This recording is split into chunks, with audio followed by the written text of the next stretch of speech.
All right, I would call this the pajama diaries, but I'm actually wearing clothing today. What's up, party people? Today is the first day that I will be using my new copper alembic still to make some essential oil / hydrosol out of this yarrow.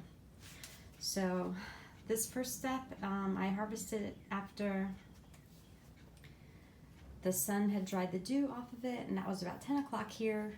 My friend Karen helped me figure out how to calculate the dew point, and so basically you figure out the dew point temperature, and then that's when the dew will stop accumulating, and then wait for the sun to dry it off, maybe like an hour or so after. Keep checking it. So by 10 o'clock my yarrow was nice and dry. I don't know if this is going to be enough, but basically what you're going to do is start cutting the tops off, and you can decide to use the leaves if you want to. Some people use the leaves, some people don't. Some just use the flowering tops. And these have been in flower for a while. They're getting a little old. Let's see if you can see them. But they're not entirely dried. There's some yarrow I have that is dried a little bit more. I tried to pick the fresher stuff. So I'm going to use this, cut the tops off, strip the leaves. So I'm going to use leaves and flowers, weigh it, and pack the still. So let's look at the still. I'm really bad at knowing what these things are. I believe this is the column. This is if you're doing steam distillation, what you're going to do is pack this column. So let's see if I can show you what the inside looks like with one hand. It has a strainer, so you're going to pack all the material in here, and the steam will rise up from the pot in through the column, and then it's going to go through the worm, and this is where your water is going to be coming through to cool down the worm, and your essential oil and your hydrosol is going to come out here into the test tube situation that I haven't fixed yet. But this is going to have a test tube, and then the hydrosol will come out of this end here. So the test tube will be here. The essential oil will be basically a couple of drops up here, and then the remainder over here. So yarrow, this is my first distillation, so anyone can correct me because I have no idea what I'm talking about. Yarrow can be hydrodistilled, which means you can place it in the water in the still directly, or it can be steam distilled, which means you're placing it in the column and the steam is rising through it with the vapor and then cooling down into the thing. The worm creating the hydrosol and the essential oil.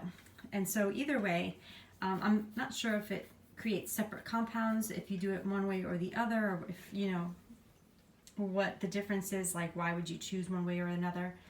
I'm going to be doing steam distillation because, I mean, it just seems like the thing to do today. And I might have to go harvest out some more because I don't know if this is enough plant material.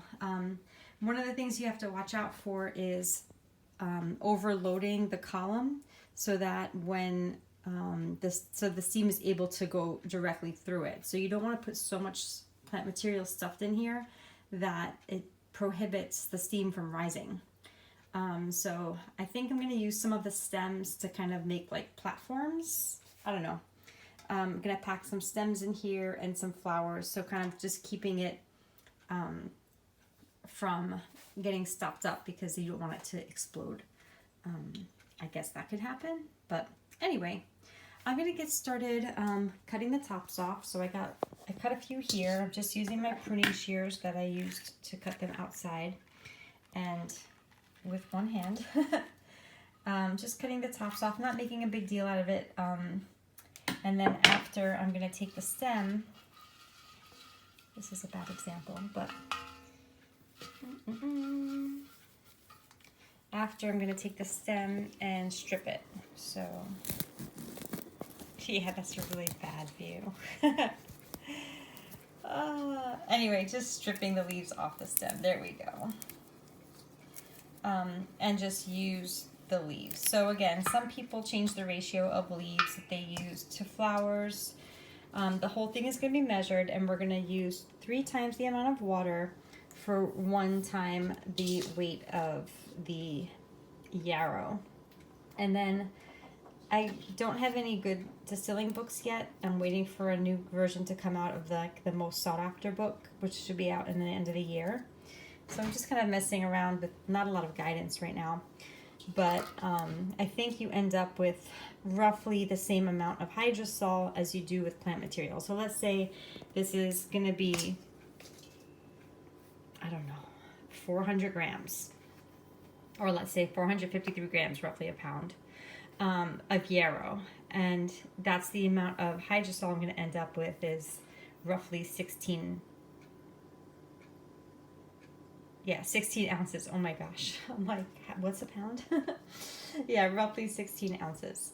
So it'll be like a mason jar full of hydrosol with some essential oil. Now, yarrow essential oil can be blue because of some chemical compounds in it. I'm still learning about it, so I can't give you a lot more information, but you can research it if you want to. So it'll be interesting to see if there's any blue tint to the hydrosol or the essential oil, but I'm gonna cut this off for now, get my stuff weighed, and I'll be back in a minute.